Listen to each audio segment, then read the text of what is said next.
지난 한 주간 동안 또 주의 은혜 가운데 또 잘 지내셨습니까?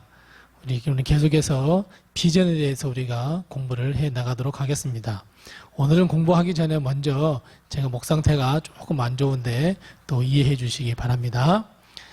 우리는 지금 성경을 통해서 하나님이 우리에게 주신 비전이 어떤 것일까? 우리 이것에 대해서 우리가 공부를 해가고 있습니다. 특별히 비전이라고 하는 것은 행한다 라는 우리가 큰 타이틀을 가지고 우리가 이 비전을 행한 사람들을 통해서 비전이 이런 것이구나, 비전의 본질이 이런 것이구나 하는 것을 우리가 지금 깨달아 알아가고 있습니다. 그래서 지난 시간까지 우리는 큰 주제로 비전은 지금 곧 행하는 것이다. 이것을 주제로 해서 우리가 비전이라는 것은 무엇인지 인물들을 통해서 우리가 배우고 있습니다. 지난 시간까지 해서 우리는 창세기의 아주 중요한 인물들을 우리가 배웠습니다. 우리 다시 한번 이 창세기에 우리가 배웠던 인물들을 정리하고 오늘은 이제 출애굽기 우리를 보도록 하겠습니다. 창세기에는 여러 사람들이 나오고 있는데 제일 먼저 우리가 보았던 사람이 바로 노아죠. 노아를 통해서 우리가 알 수 있었던 것은 무엇이냐면 비전은 하나님의 은혜입니다 라는 것을 우리가 제일 첫 시간에 배웠습니다. 두 번째는 아브라함에 대해서 배웠죠. 아브라함은 우리에게 무엇을 가르쳐 준다고 했죠? 네, 비전은 뭐라고요? 전적 순종이다. 아브라함을 통해서 우리는 비전이라고 하는 것은 전적인 순종이라 그랬습니다. 비전을 주시는 것은 하나님의 은혜이고 그 하나님의 음성을 듣는 자로서 우리는 반드시 전적인 순종을 해야 된다라고 배웠습니다. 자, 그 다음에 세 번째 누구를 배웠냐면 이삭에 대해서 배웠습니다. 이삭을 통해서 우리가 알 수 있었던 비전 무엇이었냐면 비전이라고 하는 것은 비전은 계속되어야 한다는 것을 배웠습니다. 계속되어야 한다.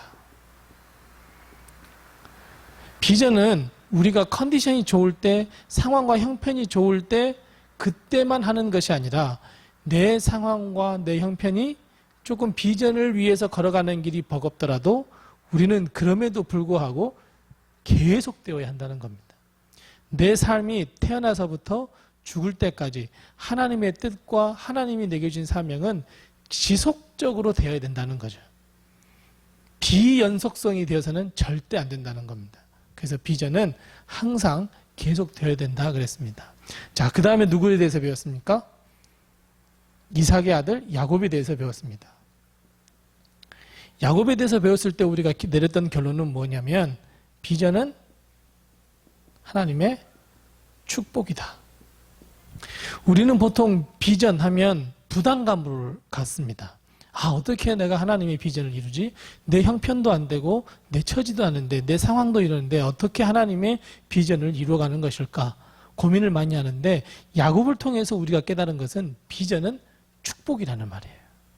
비전은 절대적으로 축복입니다. 하나님이 우리에게 주시고자 하시는 귀한 은혜의 선물이며 축복이라는 것을 우리는 꼭 기억해야 돼요. 그러니까 비전을 보는 시각이 달라져야 됩니다. 부담? 내가 이룰 수 없는 것? 아니야. 비전은 하나님이 내게 주신 축복이야. 우리 꼭 아셔야 됩니다. 자, 마지막. 우리가 지난 시간에 배웠죠. 지난주에 누구에 대해서 배웠냐면 요셉에 대해서 배웠습니다. 요셉에 대해서 배울 때 우리는 어떤 결론을 내렸죠? 비전은 누구를 위한 거라고요? 만민을 위한 것이다. 자, 여기에서 우리가 여기 가운데 제가 좀 띄어놨잖아요. 여기 안에 들어갈 게 뭐예요?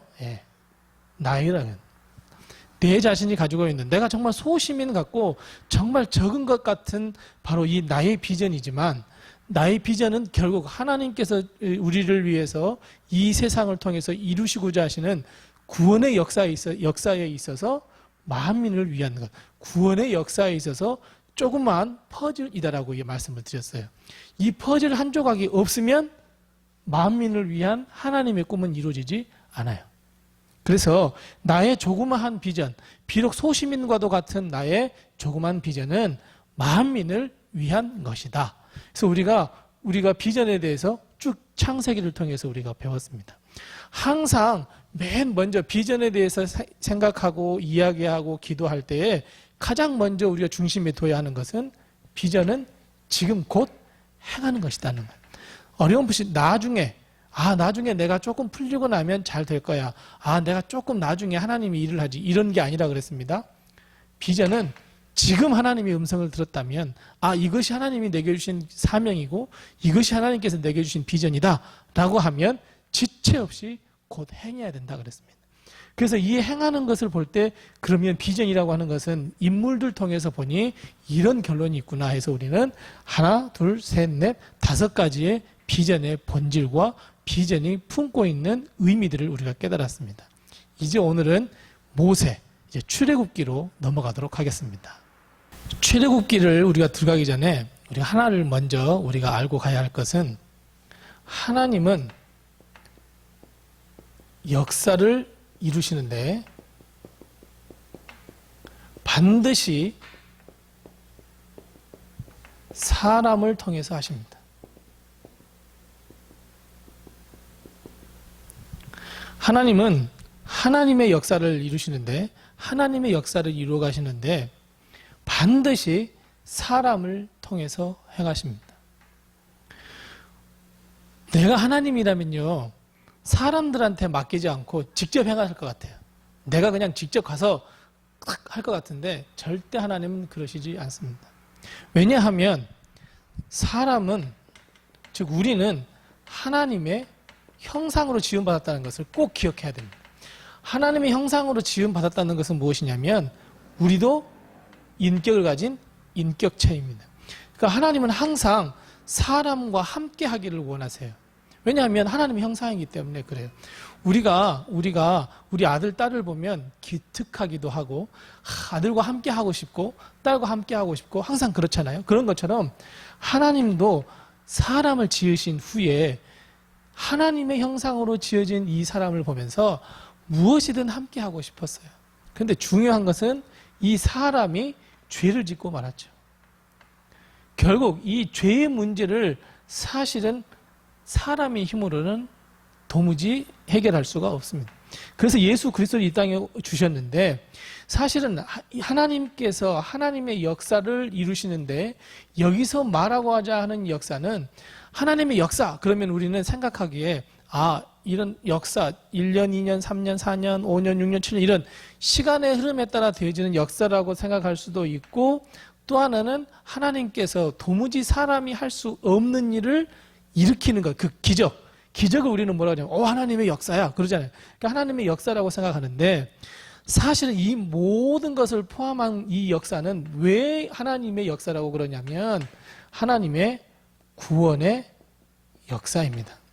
즉 하나님께서 역사를 베푸시는 것, 우리가 생각하기에는 능력이죠, 기적이죠. 이런 것도 행하는 것도 결국은 구원 사역을 위해서 그런 거예요. 그러니까 우리가 사람이 믿도록 하기 위해서 예수 그리스도가 구주이심을 믿고 죄의 문제를 다 해결하고 하나님의 참된 형상을 다시 회복하여서 하나님의 나라에서 함께 살자고 함께 행하기 위해서 하나님은 역사를 일으키시는 거예요. 그러니까 여기서 말하는 하나님은 역사를 이루시는데 여기서 역사라고 하는 것은 구원의 역사예요. 이 구원의 역사는 결국 우리가 세상에 살고 있는 모든 역사를 다 포함해요. 그 모든 역사는 어때요? 반드시 사람을 통해서 행하십니다. 하나님께서 직접 개입하셔서 이 일을 행하시면 틀린 것도 없고 오류도 없고 정확하고 잘 될 텐데 하나님은 그렇지 않습니다. 어찌 보면 사람이 죄를 가지고 왔기 때문에 사람의 책임, 즉 우리의 책임도 어느 정도 있겠죠. 그래서 하나님은 항상 하나님의 사람을 통해서 행하신다는 것을 우리는 꼭 기억해야 됩니다. 그러면 사람의 입장에서 하나님의 사람을 통해서 행한다는 것은 결국 이것이 뭐예요? 행하는 거 통하죠. 비전이에요. 이거를 사명이라 그래요. 그러니까 우리는 결국 하나님은 하나님의 구원의 역사, 모든 역사를 이루시는데 반드시 하나님의 사람들을 통한 비전과 사명을 통해서 이루신다는 거예요. 그래서 그만큼 비전이나 사명은 아주 중요해요. 그렇다면 하나님께서 하나님의 역사를 이루는데 모든 사람을 부르셨을까요? 그건 아니에요. 모든 사람을 부른 것이 아니라 어떤 사람들을 부르셨어요. 어떤 사람들. 그래서 우리는 이 어떤 사람들이 누구냐고 하면 아브라함도 있고 다윗도 있고 베드로도 있고 바울도 있습니다. 우리가 잘 알고 있는 성경의 인물들이죠. 그러니까 하나님께서 비전과 사명을 준 사람, 하나님의 역사를 반드시 이루기 위해서는 모든 사람이 아닌 어떤 사람들을 통해서 이루셔요. 자, 그런데 여기서 우리는 항상 여기서 꼭 잘 생각해야 할 것은 무엇이냐면 어떤 사람 속에 내가 있다라는 거예요. 우리는 보통 그냥 아브라함이야, 바울이야, 베드로야, 위대한 사람들이지, 나는 어떻게 할 수 있을까? 나는 정말 베드로만 못하고 바울만 못하고, 나는 정말 사도들만도 못한 사람들인데, 아니에요. 여기에 어떤 사람이라고 하는 사람들은 예수 그리스도를 구주로 영접한 모든 사람들을 이야기해요. 여기에서의 모든 사람들이라고 하는 것은 하나님을 믿지 않는 사람들. 하나님을 믿지 않는 사람들은 여러예요. 하나님을 믿지 않는 사람들인데 어떻게 하나님의 역사를 이루어가겠어요? 그래서 우리가 지난번에 배웠던 이 요셉의 비전이 아주 중요해요. 요셉의 비전 다시 한번 생각해 볼까요? 뭐라고 그랬습니까? 예, 작은 나의 비전은 만민을 위한 거예요. 그래서 비전이 중요해요. 내가 예수 그리스도를 믿어서 내가 하나님을 믿는 사람이라고 한다면, 하나님의 백성이라고 한다면 나는 이 어떤 사람이 들어가요. 하나님이 비전과 사명을 주신 사람이에요. 그래서 우리는 항상 나는 하나님의 사람이야. 나 하나님의 비전을 가진 사람이야. 나 하나님의 사명을 가진 사람이야. 이 인식을 꼭 하고 계셔야 돼요. 만일 이 인식이 없다면 우리는 비전, 사명, 관계가 없는 사람이 돼요. 그렇기 때문에 나는 항상 하나님의 사람이야. 내가 이 상황에서 어떤 선택을 해야 되지? 내가 이 상황에서 어떤 믿음의 선택을 해야 되지? 아브라함을 보니까 전적인 순종을 했어. 내가 어떻게 해야 전적인 순종을 하지? 내가 지금 좀 비전과 사명을 위해서 열심히 달려왔는데 힘이 들고 좀 어려워. 그런데 하나님께서 야곱을 보니 비전은 축복이라 그랬어. 그래, 축복이야. 다시 용기를 내야 돼. 여러분, 그래서 이 강의가 중요한 거예요. 그래서 이 성경 공부가 중요한 거예요. 그래서 나는 어떤 사람이라고 하는 이 마음 절대 잊어서는 안 돼요. 그래서 나는 어떤 사람이야. 나는 어떤 사람이야. 이 마음을 꼭 가지시기 바랍니다. 그렇다면 하나님께서 하나님의 역사를 이루시는데 반드시 하나님의 사람을 통해서 행한다 하셨어요. 그러면 하나님은 이 하나님의 사람을 선택하셔서 하나님의 비전과 사명을 심어주세요. 그런데 문제는 뭐냐면 이 하나님께서 선택하여 부르시잖아요. 그러면 사람들은 두 가지 반응을 일으킵니다. 너 하나님의 사명을 위해서 이런 비전을 줄게. 너는 나를 위해서, 하나님의 나라를 위해서, 하나님의 뜻을 위해서 이런 사명을 줄게 하면 반드시 사람들은 두 가지 반응을 보입니다. 어떤 반응이에요? 한 반응은 뭐냐면 전적 순종이에요. 주님, 알겠습니다. 그렇게 하겠습니다. 아브라함 같은 사람이죠. 좋은 예가 아브라함 같은 사람이에요. 근데 두 번째는 어떤 부류가 있겠어요? 그렇다면 여러 가지 핑계를 대면서 주님, 나 같은 것이 어떻게 하겠습니까? 하는 거예요. 저 할 수 없습니다. 그러니까 결국 이건 할 수 없다는 거죠. 할 수 없다는 것이죠. 그러면 또 하나님께서 여기서 아주 참 재미있게 이 사람들은 문제가 되지 않아요. 그렇잖아요. 전적으로 다 순종했어요. 아브라함처럼 순종을 하니까 하나님께서 계속 인도하시죠. 그리고 축복도 하시죠. 그런 것처럼 전적으로 순종한 사람은 아무런 문제가 안 돼요. 이게 하나님의 사명이야. 아멘. 하고 나간 사람은 아무 문제가 되지 않는데 핑계를 대면서 안 하는 사람들이 문제예요. 그러면 하나님은 이 핑계를 대지 않는 사람들에 대해서도 두 가지 대처 방법을 가지고 계세요. 하나님께서 두 가지 이 핑계댄 사람들의 두 가지 이 대처 방법은 무엇이냐면 첫 번째는 뭐냐면 그 사람을 빼고 갑니다. 핑계에서 나 못합니다. 그래? 알았어. 너 그럼 빼고 갈게. 그러니까 이거는 다른 사람을 시켜버려요. 다른 사람에게 줘요. 좋은 예가 무엇이냐면 옛날 사사시대에 드보라가 있어요. 그죠? 드보라가 그 당시 군대 장관한테 하나님께서 지금 가서 쳐서 하면 이길 수 있게 해주겠다. 그랬더니 이 장군이 뭐라 그래요? 아유, 저 못 갑니다. 가실 거죠? 아유, 가셔서 싸우세요. 결국 그거예요. 드보라가 그래? 알았어. 드보라가 가가지고 드보라가 가서 치고 그때 다른 어떤 여인을 들어서 물리치죠. 그래서 이스라엘 백성이 찬양할 때 군대 장관 이름 나오지 않아요. 드보라와 여인의 이름만 나와요. 이런 것처럼 빼고 가는 경우가 있어요. 빼고 다른 사람을 통해서 해야 하는 거예요. 두 번째는 설득입니다. 아니야, 그래도 해야 될 거 아니야. 난 네가 해줬으면 좋겠어. 나 너 지금 여기까지 훈련시켰잖아. 그러면서 설득하는 경우. 이 설득하는데 아주 좋은 본보기가 된 사람이 바로 모세입니다. 모세는요, 아브라함처럼 전적인 순종으로 해서 하나님의 그 역사를 이룬 게 아니에요. 모세는 온갖 핑계를 다 댑니다. 자, 출애굽기 3장에 보면 하나님께서 모세에게 나타나셔요. 네. 모세에게 나타나셔서 야, 나는 나 스스로 있는 사람이고 나 이런 사람인데 나 이런 하나님이야. 그런데 네가 이런 일을 했으면 좋겠어. 네가 내 백성 이스라엘 백성을 저 애굽에서 데리고 나왔으면 좋겠어. 내가 아브라함 할아버지한테 내가 주겠다고 약속한 그 가나안 땅으로 데리고 왔으면 좋겠어. 그때 4장 1절입니다. 출애굽기 4장 1절 말씀에 보면 하나님 저 할 수 없습니다. 그럽니다. 하나님이 또 설득해요. 막 설득하다가 그 다음에 4장 10절 말씀. 4장 10절 말씀 보면 그래도 하나님 또 할 수 없습니다. 2번을 못하겠다 그래요. 우리 4장 읽어가지고 오기로 했죠. 그 4장이 바로 그 내용이에요. 하나님 주신 그 사명 다 나 이룰 수 없습니다. 그래요.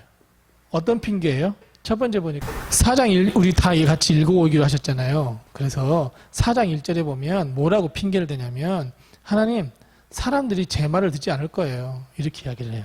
내가 무엇이라고요? 좀 보시잖아요. 저 지금 이제 양치고 있는 사람이잖아요. 그 나라로부터 도망온 사람이잖아요. 저 살인자잖아요. 이 말 아니에요. 두 번째는 뭐냐면 하나님 저 말을 잘 못해요. 사람들을 설득하려면 말을 잘해야 되잖아요. 근데 저 말을 잘 못해요. 이렇게 하나님께 모세는 2번에 걸쳐서 못하겠다고 핑계하면서 거절해 버려요. 그러면 하나님은 빼고 다른 사람을 갈 수도 있겠죠. 누구요? 말 잘하는 아론. 그렇잖아요. 또 조금만 한 5, 6년? 한 10년만 좀 기다리면 여호수아라고 하는 아주 걸쭉한 사람이 나오는데 이 사람을 선택할 수 있어요. 그런데 하나님은 이번에는 2번째 방법을 선택하셨어요. 설득하셔요. 설득하시는 방법을 선택해서 모세가 그 사명을 잘 감당하도록 합니다. 모세가 이제 하나님께 2번에 걸쳐서 핑계를 댔습니다. 나 못하겠습니다. 그랬습니다. 자, 4장 14절입니다. 4장 14절의 말씀에 보면 하나님이 그런 모세에게 어떻게 하고 계시냐면 화를 내십니다. 야단치고 계세요. 그래서 모세는 하나님 화를 막 내니까 결국 어쩔 수 없이 가게 돼요.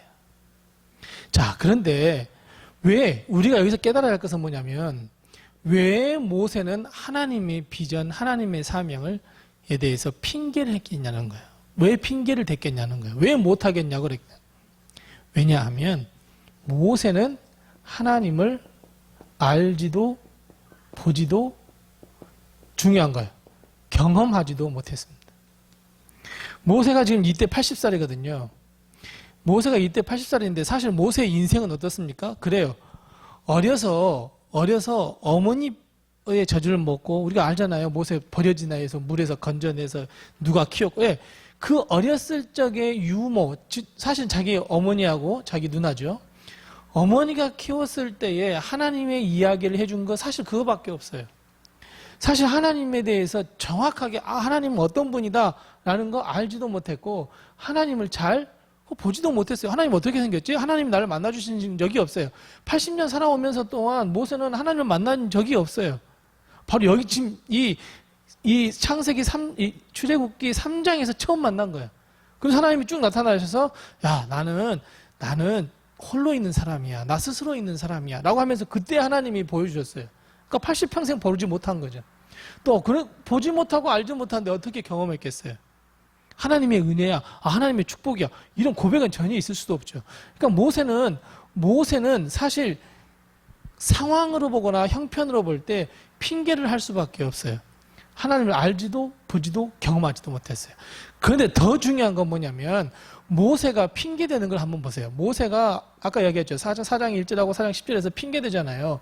1절에서는 뭐라 그랬어요? 사람이 제 말을 들을까요? 이 핑계댔다 그랬잖아요. 10절 말씀에는 뭐라 그랬어요? 저는 말을 잘하지 못해요. 자 보세요. 모세의 초점이 어디에 가 있나 한번 보세요. 하나님은 비전과 사명을 하나님께서 주셨다 그랬잖아요. 그러면 모세가 지금 비록 하나님을 알 수도 없었고 보지도 못했고 경험하지도 못했지만 하나님께서 모세를 부르셔서 너의 사명이 이거야 라고 말씀하셨다면 모세의 시선은 당연히 하나님으로 가야 돼요. 하나님께 집중해야 돼요. 하나님이 이런 비전을 주셨지. 하나님이 이런 꿈을 주셨어. 하나님이 나에게 이런 사명을 주셨어. 초점이 가야 되는데 뭐예요? 4장 1절하고 4절 말씀 보세요. 어떤 핑계를 대요? 사람들이 내 말을 들을까? 뭐예요? 주변이에요. 환경이에요. 상황이에요. 하나님을 바라보아야 할 사람이 주변을 봐요. 다른 사람이 나를 뭐라고 하지? 다른 사람이 나를 손가락질할 거야. 애기 네가 겨우 그거? 이렇게 될 줄 몰라요. 그러니까 하나님을 봐야 할 사람이 주변 사람을 봐요. 심지어 주변 사람도 하나님이 안 된다 그러니까 뭐라고 이야기해요? 나는 누구예요? 나를 자신을 봐요. 나는 말 잘 못해요. 나 능력이 없어요. 나 이런 것이 없어요. 나 이럴 수 없거든요. 저럴 수 없거든요. 온갖 핑계 나요 나. 하나님을 바라봐야 할 사람이 주변을 바라보고 나 자신을 봐요. 비전 이룰 수 없습니다. 철저하게 비전은 하나님과 나 사이에 아주 중요한 관계 속에서 이루어지는 것이지 다른 사람, 나 자신 아니에요. 철저하게 모세는 하나님만 바라보아야 됐어요. 우리가 잘 아는 이야기 중에 그런 이야기 있잖아요. 베드로가 풍랑 속에서 예수님이 걸어오시는 걸 봤잖아요. 예수님 저 걷고 싶어요. 저도 걷게 해주세요. 그래 따라와. 와. 뭐 저벅저벅 갔어요. 예수님만 바라볼 때는 걸어갔어요. 그런데 어때요? 주변에 파도를 보기 시작하니까 나 자신 내가 왜 이렇게 걷고 있지? 내가 물 위를 걷고 있어? 내가 어떻게 함과 동시에 어땠어요? 물에 빠지기 시작했어요. 마찬가지예요. 하나님께서 주신 거룩한 비전과 꿈과 사명이 있다면 하나님을 바라봐야 되는데 우리의 초점은 항상 체면에 있어요. 이건 체면이에요. 다른 사람이 내 말 들어줄까요? 항상 상황을 봐요. 형편을 봐요. 내 자신을 봐요. 내가 가지고 있는 건 뭐지? 내가 그것을 어떻게 하지? 여러분 이거는 큰 유혹이에요. 유혹. 아까 말씀드린 하나님은 하나님의 사람인데 어때요? 모든 사람이 아니라 그랬어요. 어떤 사람을 사용한다 그랬어요? 이런 유혹은 우리를 모든 사람으로 들어가 버리게 만들어요. 하나님의 비전을 주신 그 어떤 사람들, 하나님의 사람들 이 속으로 들어가야 우리가 이 유혹을 다 깨트리고 이 속으로 들어가야 하나님의 비전과 사명을 이룰 수 있는데 우리는 항상 유혹에 빠져요. 그래서 우리는 이쪽으로 가려고 해요. 하나님의 사람이 아닌 길로 걸어가기를 원해요. 이것은 우리가 초점을 하나님께 맞춰야 돼요. 반드시 하나님께 맞춰야 돼요. 그러니까 비전과 사명은 그래서 하나님이 주신 거죠. 그래서 우리가 처음에 이야기했던 노아 있잖아요. 노아 할 때 비전은 뭐라 그랬어요? 그때? 하나님의 은혜라고 그랬어요. 하나님의 은혜로 주어지는 거예요. 철저하게 하나님의 은혜로 하나님의 섭리 안에서 하나님께서 내게 주시는 거란 말이에요. 그런데 우리는 꼭 그걸 잃어버리고 내 자신을 본다든지 내 형편을 본다든지 내 상황을 본다든지 이런 걸 바라봐요. 비전과 사명을 이루기 위해서는 반드시 하나님만 바라보아야 돼요. 그래서 결국 모세는 하나님의 말씀에 순종하기로 했습니다. 자, 그런데 여기서 우리가 하나님의 사랑을 느낄 수 있어요.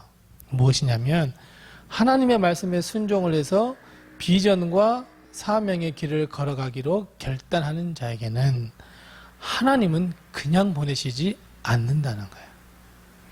하나님은 우리의 비전과 사명을 이룰 수 있도록 좋은 선물을 우리에게 꼭 주세요. 축복은 아니에요.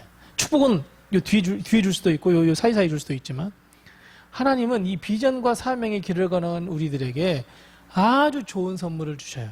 이것이 무엇이냐면 은사라고 하기도 하고 권능이라고 하기도 해요. 사도행전 1장 8절 뭐라고 말씀하셨어요? 성령이 너에게 마시면 너희가 권능을 받는다 그랬어요. 하나님의 은사, 하나님의 권능. 이 권능이라고 하는 것은 무엇이 크다, 작다 이런 의미가 아니로 내 비전과 사명을 이룰 수 있도록 하나님께서 은사와 권능이라고 하는 선물을 주셔요. 자, 그러면 하나님은 모세에게 어떤 선물을 주셨어요? 어떤 선물을 주셨어요? 예, 하나님의 지팡이를 주셨어요. 하나님의 지팡이를 이 모세의 손에 안겨서 하나님은 비전과 사명의 길을 가도록 만드셔요. 자, 보세요. 이제 내가 모세예요. 하나님이 비전하고 사명을 주셨는데 이건 도무지 감당할 수 없는 거예요. 어떤 거예요? 60만 명이 넘지, 이것도 남자만 숫자예요. 남자들만 해서 60만 명이 넘는 사람들을 애굽이라고 하는 곳에서부터 가나안 땅으로 이끌어 가야 된다 그랬어요. 이건 도무지 모세 혼자의 힘으로는 할 수 없는 일입니다. 60만 명을 다 놔두고 어떻게 설득하겠어요? 이건 있을 수 없는 일이에요. 할 수 없는 일이에요. 그럼 모세가 하나님께 요구할 수 있죠. 하나님, 저 이제 애굽 사람들하고 싸워야 됩니다. 군대 100만을 주십시오. 하나님, 저요 이 100만의 이 군대들하고 싸우려면 못 떠달라고요. 많은 무기도 주세요. 그 저들 앞에 나가서 이야기할 수 있게 나에게 능력도 주세요. 그것도 한 가지. 하나님, 보증서나 써주세요. 하나님이 이렇게 해서 이렇게 한다는데 내가 괜히 갔다가 죽임을 당하면 어떻겠어요? 보증서 써주세요. 제가 가서 말하면 하나님께서 인도하셔서 가나안 땅을 잘 가겠습니다. 보증서 써주세요. 요구할 수 있어요, 없어요? 충분히 있습니다. 요구할 수 있습니다. 그런데 왜 모세는 이런 것들을 요구하지 않았을까요? 심지어 하나님 제게 능력 주세요. 제게 권능 주세요. 능력 주세요.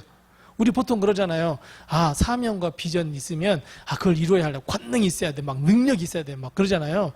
그런데 왜 모세는 이런 은사나 권능이나 눈에 보이는 것들을 요구하지 않았을까요? 왜요? 그래요. 아까 비전은 누구하고 이 시선을 마주쳤을 때 스파크가 일어나서 이룰 수 있다 그랬어요? 그래요. 하나님만 맞추는 거예요. 예전에는 나 자신에게 맞춰서 할 수 없다라고 했었던 모세지만 순종하고 난 다음에 보니 하나님께 초점을 맞추기 시작했어요. 하나님께 초점을 맞추니 뭐예요? 이러한 요구 조건들이 다 필요가 없어져요. 왜요? 하나님께서 해주실 거니까. 강력한 믿음이 생긴 거예요. 그래서 비전과 사명은 절대적으로 하나님을 바라보아야 돼요. 절대로 다른 것들을 보면 이룰 수가 없어요. 그런 하나님께서 이 모세에게 준 선물이 바로 하나님의 지팡이였어요. 자, 하나님의 지팡이가 어떤 능력도 막 가지고 있었어요. 그때 막 모세가 설득할 때 하나님이 손을 빡 보니까 나병이 다시 또 손을 넣으니까 온전하게 됐어요. 근데 이때 지팡이죠.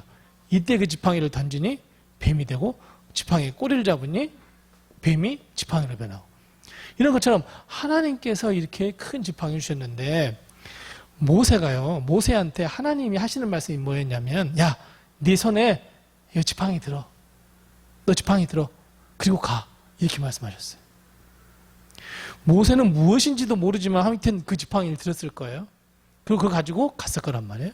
그것이 바로 하나님의 지팡이였던 거예요. 그래서 우리는 비전, 사명할 때 우리가 꼭 기억해야 할 것은 하나님은 그냥 보내지 않는다는 거예요. 하나님은 절대 그 사명과 비전을 이룰 수 있도록 절대적으로 은사와 권능이라고 하는 하나님의 지팡이를 우리 손에 꼭 쥐어진다는 거예요. 그러니까 비전은 결국 뭐예요? 비전은 무엇이냐면 하나님의 지팡이를 잡는 거예요, 여러분. 이미 여기 하나님의 지팡이라는 건 뭐라 그랬어요? 은사이며 권능이라고 그랬어요. 그러니까 비전은 결국 하나님의 지팡이를 잡는 거예요. 중요한 건 뭐예요? 하나님께서 모세에게 뭐라고 하나님의 지팡이를 잡으라라고 말씀하시는데 그 지팡이를 들고 가서 네가 많은 능력을 행하라 그 말씀하시는데 그 앞에 보면 뭐라고 되어 있냐면 내 손에 있는 지팡이를 갖고 가서 해라 그래요. 그건 뭐예요? 내 손에 있는 것이라고 한다면 결국 어떤 의미냐면 이미 주셨다는 거예요. 아, 비전과 사명 이루는데 여기 가다가 하나님 필요해요. 하나님 필요해요. 물론 이때 주시지만 중요한 것은 이미 내 손에 주어졌다는 거예요. 이미 네가 내 손에 가지고 있다라고 말씀하셔요. 그 지팡이를 손에 쥐라 말씀하셔요. 그래서 비전이라고 하는 것은 그래서 비전은 내 손에 있는 지팡이, 하나님의 지팡이를 잡는 거예요. 그래서 우리가 여기서 중요하게 함께 생각해야 할 것은 비전과 사명은 결국 시선은 뭐예요? 하나님이고 손에는 뭐예요? 하나님의 지팡이를 잡아야 돼요. 이거 뭐라고 그랬어요? 아까 계속해서 말씀하죠. 은사, 권능이에요. 시선은 하나님을 바라보면서 내 손은 하나님의 권능, 이 능력의 지팡이를 가지고 있어야 돼요. 이 하나님의 지팡이라고 하는 은사, 권능, 말씀도 될 수 있겠죠. 기도도 기도도 우리가 능력이잖아요. 기도도 능력이죠. 이런 모든 것들을 우리는 손에 쥐고 있다는 것을 꼭 깨닫고 그것을 가지고 우리는 하나님의 역사를 이루어 가야 돼요. 자, 모세가 가족들에게 이제 이야기를 했어요. 나 이렇게 해서 나 이제 애굽으로 가야겠다 했을 때도 보면 모세가 두 종이라고 하기는 좀 그렇지만 하여튼 두 가지를 가지고 가요. 뭘 가지고 가요? 예, 하나님의 지팡이예요. 여기 꼭 있지 않았어요. 하나님의 지팡이를 쥐고 이제 가는 거예요. 왜요? 하나님이 가지고 가라 그랬으니까. 하나님 지팡이 가지고 있어요. 그 다음 비전과 사명에 있어서 중요한 거 하나가 여기에 또 나와요. 뭐가 있냐면 모세가 애굽 땅으로 갈 때 하나님의 지팡이를 가지고 갔지만 또 함께 한 사람이에요. 누구예요? 가족이에요. 비전과 사명은 절대로 나 혼자 이룰 수 있는 것이 아닙니다. 가족이 함께 해야 합니다. 지난번에 이야기했던 것처럼 요셉의 비전에 있어서 이렇게 건너가면서 이야기했지만 뭐라 그랬어요? 요셉이 자기의 꿈을 이야기했을 때 요셉의 꿈을 아버지가 그 마음에 두었더라 그랬어요. 그렇잖아요. 마찬가지예요. 우리가 비전을 이룰 때, 사명을 이룰 때 중요한 것은 가족의 역할이 매우 중요하다는 것을 꼭 기억해야 돼요. 보세요. 남편은 가정을 이루어서 이런 비전이 있었어요. 이런 사명이 있었어요. 근데 아내는 그게 아니라 그래요. 난 다른 걸 가져가요. 이 가족이 비전을 이룰 수 있을까요? 없습니다. 내 자식은 엄마 아빠 내가 정말 평생에 이런 일을 하면서 내가 이런 비전을 갖고 이런 사명을 가지고 이렇게 살 거야. 그런데 엄마 아빠는 안 된대요. 비전 아이가 이룰 수 있을까요? 없어요. 자, 모세도 보세요. 모세가 분명히 아내에게 이야기했을 거란 말이에요. 아내에게 나 산에 올라가다가 하나님 만났는데 하나님 이르게 하셔서 나 애굽 땅에 가야 될 것 같아. 이랬을 때 아내나 자녀들이 아버지의 말에 동의하지 않았다면 가족이 갈 수 없다는 거예요. 그러면 가족이 갈 수 없는데 모세는 또 선뜻 갈 수 있었을까요? 아니에요. 그래서 비전과 사명에 있어서 중요한 요소는 가족이 함께하는 게 중요해요. 그래서 우리가 모세를 통해서 볼 수 있는 이 비전과 사명이라고 하는 이 렌즈를 통해서 봤을 때 정말 중요한 것은 하나님의 지팡이를 잡아야 하고 그리고 가족이 함께 해야 한다는 거예요. 그러니까 우리는 이걸 꼭 기억하고 나는 비전이 있는 자, 내가 사명이 있는 자, 자 그렇다면 꼭 함께 해야 할 가족과 함께 기도의 제목을 나눠서 함께 기도하고 함께 서로 독려하며 함께 가야 해요. 하나님의 지팡이 들고 우리는 가야 돼요. 그래서 우리가 모세를 통해서 우리가 알 수 있는 이 비전은 행함입니다 라고 하는 이 큰 이 테두리 안에서 이런 통찰력을 가지고 봤을 때 우리가 결론을 내릴 수 있는 것은 물론 가족도 중요하고 뭐 다 중요하지만 꼭 기억하셔야 돼요. 하나님의 지팡이를 잡는 거라는 거예요. 비전은 하나님의 지팡이를 잡는 거예요. 자, 여기 앞에 뭐가 있어야 된다 그랬어요? 이미 주어진 거. 내 손에 있는 하나님의 지팡이 지으라고 그랬어요. 자, 실제로 실제로 증거하겠습니다. 증명하겠습니다. 모세는 실제로 애굽 땅에서요, 하나님의 지팡이를 어떻게 사용해요? 그래요, 10가지 재앙을 일으키잖아요. 재앙을 일으킬 때도 하나님의 지팡이를 사용해요. 홍해가 있었어요. 홍해를 건널 때 어땠어요? 하나님이 모세한테 야단쳐요. 너 기도만 하지 마. 나만 부르짖고 있지 마. 네 손에 이미 하나님의 지팡이 줬잖아. 그 지팡이를 들어. 말씀하셔요. 그 하나님의 지팡이를 들어서 홍해를 건너요. 하나님께서 직접적으로 이야기하셨어요. 부르짖지만 말고 기도만 하지 말고 네 지팡이 그 이미 줬잖아. 일으켜. 이렇게 들어봐. 말씀하셨어요. 그래서 지금 홍해 갈라졌어요. 또 이스라엘 백성, 사람이 사는데 제일 중요한 게 뭐예요? 물이에요. 물이 없을 때 어때요? 반석에 탁 쳐는 것이 하나님의 지팡이였어요. 그 인생, 모세가 이 인생 마지막까지 갈 때 항상 옆에 있었던 것이 바로 지팡이였어요. 우리는 오늘 모세, 출애굽기를 시작하면서 출애굽기의 주인공인 모세를 보았어요. 자, 모세를 통해서 우리가 알 수 있던 건 무엇이냐면 바로 하나님의 지팡이, 이미 내 손에 쥐어져 있는 하나님의 지팡이를 꼭 잡고 가야 이룰 수 있다는 거예요. 그래서 우리가 아까 결론 하나 냈죠? 시선은 하나님, 손은 하나님의 지팡이, 그리고 가족과 함께. 그래서 우리가 모세를 통해서 결국 모세가 이런 사건들이 있었기 때문에 출애굽을 시킬 수 있었고 그 광야를 건널 수 있었던 거예요. 그래서 우리가 오늘 이 모세를 통해서 내 손에 이미 주어진 하나님의 지팡이를 잡아야 되겠다. 꼭 이런 결단을 하시고 오늘부터라도 하나님께 기도하세요. 하나님, 내게 주신 비전이 무엇입니까? 내게 주신 사명이 무엇입니까? 이것을 이루기 위해서 내 손에 있는 지팡이는 하나님의 지팡이는 무엇입니까? 내 가족과 함께 이 비전을 공유하고 함께 갈 수 있게 해주세요. 기도할 수 있어야 합니다. 그래서 하나님의 비전을 꼭 이루어가는 우리가 공부하는 우리 모든 식구들이 다 됐으면 좋겠습니다. 자, 다음 주에 숙제를 내드리도록 하겠습니다. 다음 주 오실 때는 우리가 오늘 모세를 보았고 다음에는 여호수아를 우리가 함께 보려고 합니다. 그래서 여호수아를 보실 때에 여호수아 전체를 읽어서 가나안 땅을 어떻게 점령을 하고 어떻게 나누는 것 중요하지만 우리가 읽을 수는 없지만 전부 읽어오시면 좋고 여호수아 24장을 꼭 읽어서 같이 함께 또 연구하고 또 비전에 대해서 계속해 나갔으면 좋겠습니다. 여호수아 24장을 꼭 읽겠습니다. 우리 다음 주에 다시 만나도록 하겠습니다. 감사합니다.